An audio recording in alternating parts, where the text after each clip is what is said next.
Timeline numéro 1.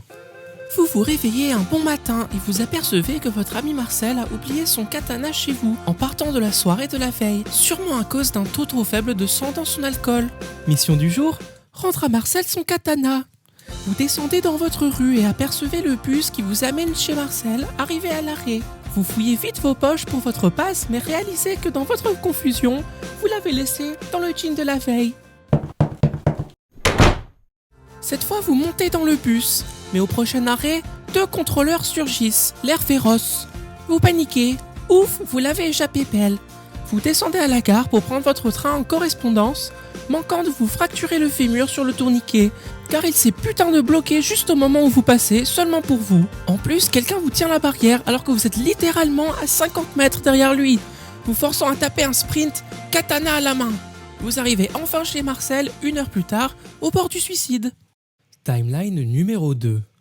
Vous vous réveillez, Marcel a oublié son katana, mission du jour, tout ça. Vous descendez et montez directement dans le premier bus que vous voyez, sans même vérifier si c'est la bonne ligne. Pas de Navigo, pas de ticket, pas de contrôleur. Vous descendez à la gare et marchez jusqu'au train. Pas de tourniquet, pas de barrière, pas de connards qui tiennent la porte de beaucoup trop loin. Vous sautez dans le train, l'esprit libre.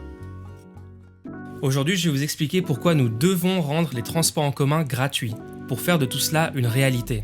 Les transports en commun, c'est le bus, le métro, le RER, le train de banlieue, le TER, le TGV.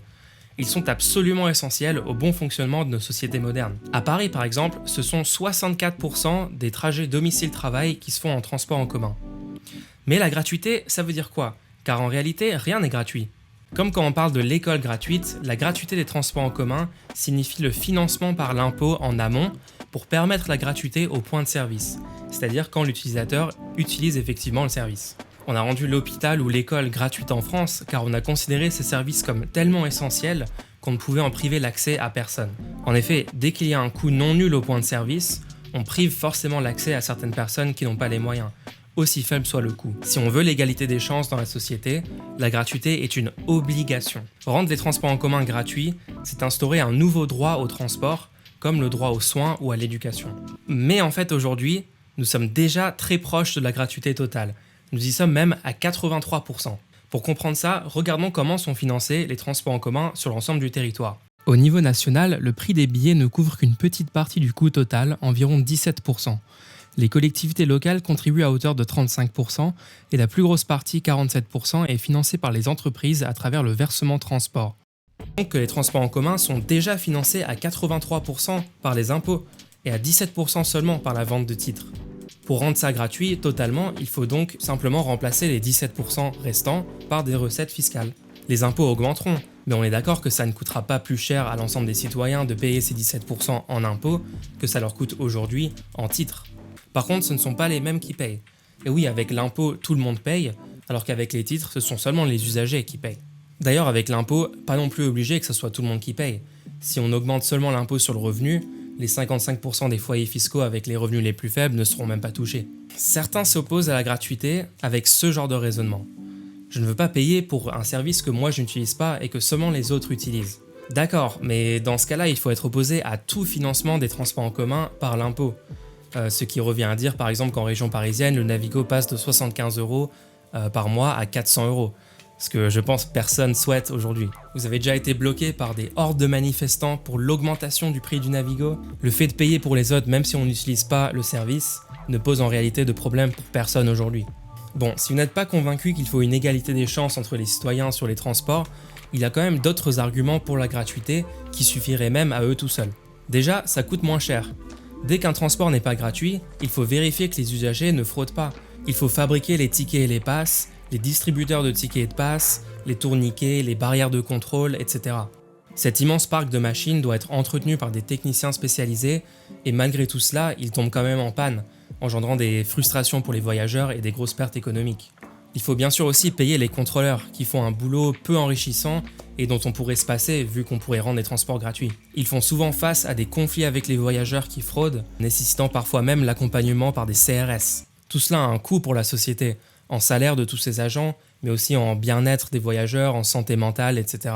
La Fédération nationale des associations d'usagers des transports, qui est elle opposée à la gratuité, estime qu'on pourrait quand même s'affranchir de jusqu'à 7% des coûts totaux des transports avec la gratuité. La F-Note admet des avantages indéniables à court terme, ainsi les montées-descentes dans les véhicules sont plus rapides et on peut supprimer l'obligation de monter par l'avant des bus. Ensuite, le taux de fraude à la RATP est estimé aujourd'hui entre 5 et 15%, avec un taux de recouvrement des amendes très faible, seulement 11% à la SNCF par exemple. Ces fraudes introduisent toutes sortes de coûts légaux et administratifs, amplifiant encore les pertes. La gratuité fait quand même disparaître toute cette problématique d'un coup. Donc pour résumer, instaurer la gratuité, c'est remplacer les 17% des recettes des ventes de billets par des recettes fiscales. Mais en réalité moins que ça, vu toutes les économies qu'on peut faire sur tout le contrôle. Ça crée un nouveau droit au transport pour tous, ça coûte moins cher à tout le monde, ça augmente le pouvoir d'achat. Et imaginez si la F-Note, qui est opposée à la gratuité, sous-estime en fait les économies qu'on pourrait faire, et qu'on puisse mettre en place la gratuité sans même augmenter les impôts. Ça serait beau quand même. La gratuité va évidemment fortement inciter les gens à prendre les transports en commun plutôt que la voiture ou d'autres transports, apportant ainsi tous les avantages des transports en commun sur ces autres modes.